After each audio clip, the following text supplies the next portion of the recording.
मतमोजणीमध्ये आणि एकंदर मतांमध्ये झालेले घोटाळे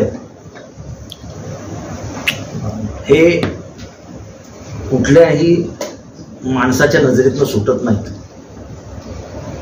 5 वाजता अमुक टक्के आणि त्याच्यानंतरच्या काही तासात 13% म्हणजे झालेल्या मतदानाच्या 1/4 म्हणजे 1/4 टक्केवारी ही 5 वाजल्यानंतर वाढते हे निव्वळ अशक्य आहे.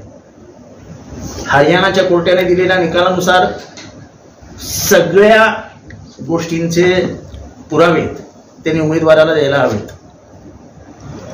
अगदी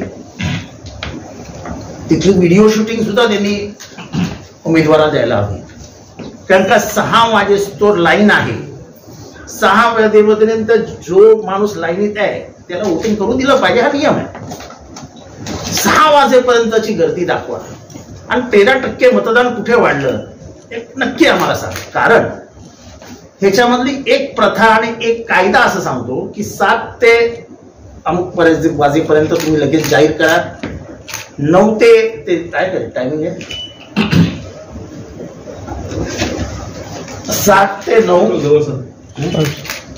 नंतर घ्या ना. 7 ते 9, 7 ते 11 तो लांब गेलाय सेंट्रल 7 ते 9, 7 ते 11, 7 ते 1, 7 ते 3, 7 ते 5 आणि 7 ते 6 हे सगळं निवडणूक आयोगाने तयार करून ठेवायचं असतं. म्हणजे त्या ऑफिसर्सनी तयार करून ठेवायचं असतं. हे त्याचं हे अशा पद्धतीने तयार केलं जातं.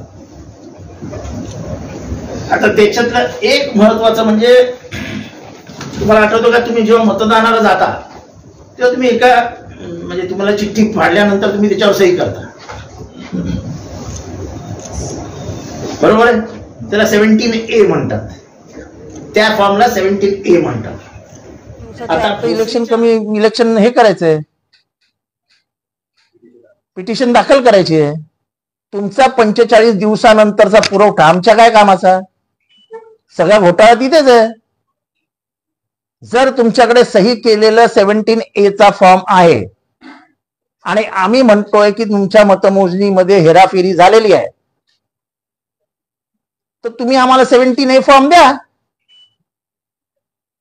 तुम्ही 17A फॉर्म 45 दिवसानंतर देऊ. 45 दिवसाच्या आत आम्हाला कोर्टात जायचंय. आणि इथे असं म्हटलेलं आहे, subject to such condition and to the payment of such fee as the election commission may direct, all the papers relating to the election shall be open to public inspection and copies thereof shall be on application be furnished. म्हणजे निवडणूक आयोगाने जो मागेल त्याला, फक्त ह्याच्यात मी महाराष्ट्राच्या तमाम उमेदवारांना आवाहन करीन की ताबडतोब सगळ्यांनी मिळून कोर्टात जा की इलेक्शन कमिशनने 17A उघड करा.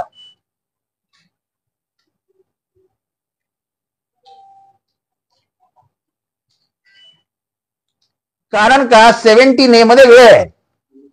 तुम्ही किती वाजता सही केली आहे, किती वाजता झालंय?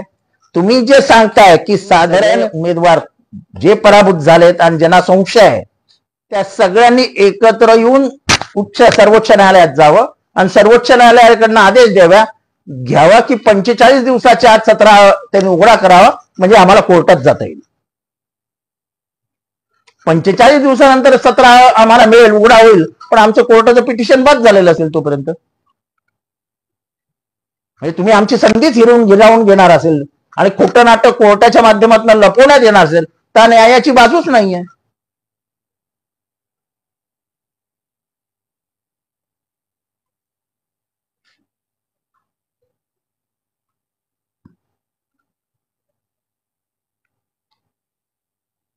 हे खास तुम्हाला सांगायचं होतं म्हणून मी हे केलेलं आहे.